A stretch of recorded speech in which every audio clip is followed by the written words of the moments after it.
America First policy spokesperson and former Trump campaign national spokesperson Katrina Pierson. Stephanie Ruhle says giving bonuses to employees is just a PR tactic, but John King's saying it's damn good money back in your pockets. Who's right here?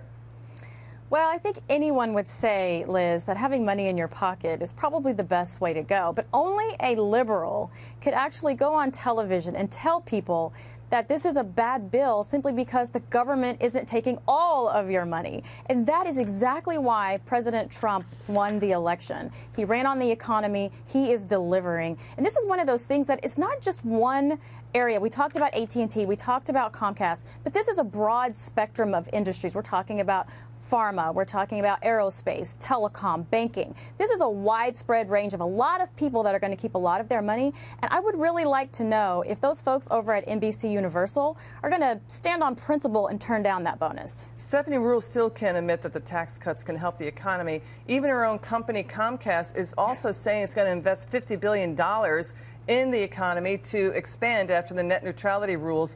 And some say because of the tax cuts.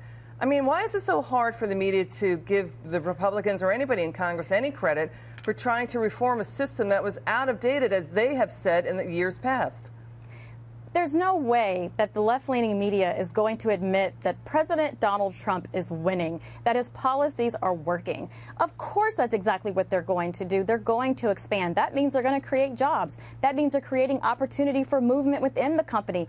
There's going to be movement all over the country, as I mentioned before, across industries. And that is a massive win, not just for the country, but for the president, who for so long has been criticized and downplayed and ridiculed by that media, who is now reaping the benefits of President Trump. You know, we're just about the facts here. If it's the Democrats doing a great thing, we'll report it. If it's the Republicans doing something that we see the improvement in the economy and the market, we'll report it. Same from the Democrats. Now, we don't mean to just focus on Stephanie Ruhle or anybody in the media. We're focusing on the facts, on the thoughts and the ideas in the statements that they make. Stephanie Ruhle, Katrina, also said that under Obama, the U.S. economy grew 3% 14 times.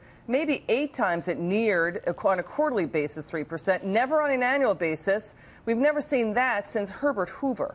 And right, so Katrina, I mean, the idea being is that we're about the facts. Your opinions are not facts and your thoughts are not facts. We're just about the facts here. Go ahead, Katrina. Well, we're in the new age of media post-2016 election, and a lot of the media, particularly on the left and the network, are essentially still doing the bidding of the Democrat Party. They are a political action committee for the DNC, and they are continuing this narrative that everything about Trump is bad, and essentially it's emotional opposition. They still can't get over the loss. They still can't accept the fact that Donald Trump won the election, and so they just have to be against. Fortunately, this is going to outweigh the media, just as the campaign did. People are going to have money in their pockets, their taxes are going to go down, and they're going to be grateful for it. Katrina Pierson, we love having you on. Come back soon. Great to be here. Merry Christmas. Merry Christmas to you.